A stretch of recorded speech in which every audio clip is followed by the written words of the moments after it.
சிவாய. ஓம் நமோ நாராயணாய. தலைவர் அவர்களே நமஸ்காரம். நமஸ்காரம். ஓய்வு பெற்ற நீதிபதி சந்துரு அவர்களின் தலைமையிலான குழுவின் பரிந்துரைகள் பற்றிய தாம்பராசின் நிலைப்பாடு என்ன? ஓய்வு பெற்ற நீதிபதி சந்துரு அவர்கள் தலைமையிலான குழு தமிழக அரசுக்கு வழங்கியுள்ள இந்த பரிந்துரைகள் பற்றி கேட்டுள்ளீர்கள். அரசு பள்ளிகள் மற்றும் கல்லூரிகளில் மாணவர்களிடையே இனக்கலவரங்கள் வராமல் தடுப்பதற்காக சில பரிந்துரைகளை தமிழக அரசிற்கு இந்த குழு வழங்கியுள்ளது. அந்த குழுவின் ஒரு சில பரிந்துரைகள் ஆக்கப்பூர்வமாக உள்ளன. ஆனால் இந்த குழுவின் இதர பரிந்துரைகள் உள்நோக்கம் கொண்டவைகளாகவும் ஹிந்து விரோத அணுகுமுறையிடம் வழங்கப்பட்டுள்ளன. தமிழகத்தில் ஜாதிகளுக்கென்று எந்த சின்னங்களும் கிடையாது. பொதுமக்களும் மாணவ மாணவிகளும் திலகமிடுவது என்பது அவரவர்களின் குடும்ப மதம் சார்ந்த வழக்கம். விபூதி, திருமண், சந்தனம் போன்றவைகளை வழிபாடு செய்து நெற்றியில் இடுவது என்பது தமிழர்களின் நெடுநாளைய மத சின்னங்களாகும். மேலே குறிப்பிட்ட மத சின்னங்களை ஜாதி சின்னங்கள் என்று திரு சந்துரு அவர்கள் தலைமையிலான குழு விளக்கியிருப்பது இந்து மத நம்பிக்கைகளை கொச்சைப்படுத்துவதாக அமைந்துள்ளது. இது கண்டிக்கத்தக்கது.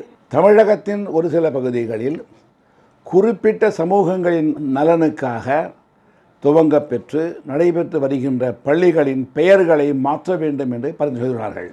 இந்த பரிந்துரை தவறானது. ஏனென்றால் அந்த மாற்றம் இந்த பள்ளிகள் எந்த நோக்கத்திற்காக துவங்கப்பட்டனவோ அந்த நோக்கத்தினை மறைத்தும் மறக்கடிக்கவும் செய்துவிடும் என்பதனால் அதனை ஏற்றுக்கொள்ள முடியாது.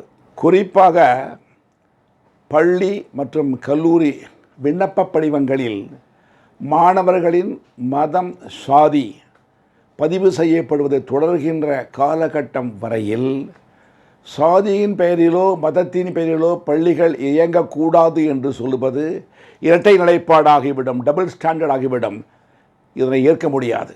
ஆசிரியர்களை அடிக்கடி இடமாற்றம் செய்திட வேண்டும் என்கிற பரிந்துரையும் ஏற்றுக்கொள்ள முடியாது. ஏனெனில் ஆசிரியர் குடும்பங்களில் இது போன்ற அடிக்கடி இடமாறுதல் பெரும் குழப்பத்தினை உருவாக்கிடும் என்பதனால் பெரும்பான்மை சமூகம் வாழுகின்ற பகுதிகளில் பெரும்பான்மை சமூகத்தை சார்ந்த அதிகாரிகளை கல்வித்துறை அதிகாரிகளாக நியமிக்கக்கூடாது என்கின்ற பரிந்துரையும் தவறானதாகும்.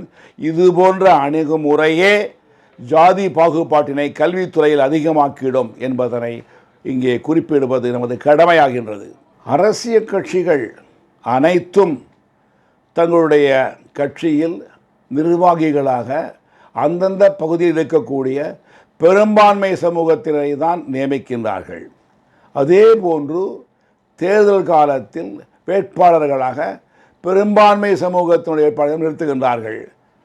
கட்சிகள் தான் ஜாதிகளை உறுதிப்படுத்துகிறார்கள், ஜாதி பாகுபாடை உருவாக்குகிறார்கள், ஜாதி துவேஷத்திற்கும் துணை போகின்றார்கள் என்பதுதான் தமிழகத்தின் நிதர்சனமான உண்மை. திரு சந்துரு அவர்கள் தலைமையான குழு வழங்கியிருக்கக்கூடிய பரிந்துரைகள் ஹிந்து விரோத பரிந்துரைகள் என்பது தெளிவாக தெரிகின்றது.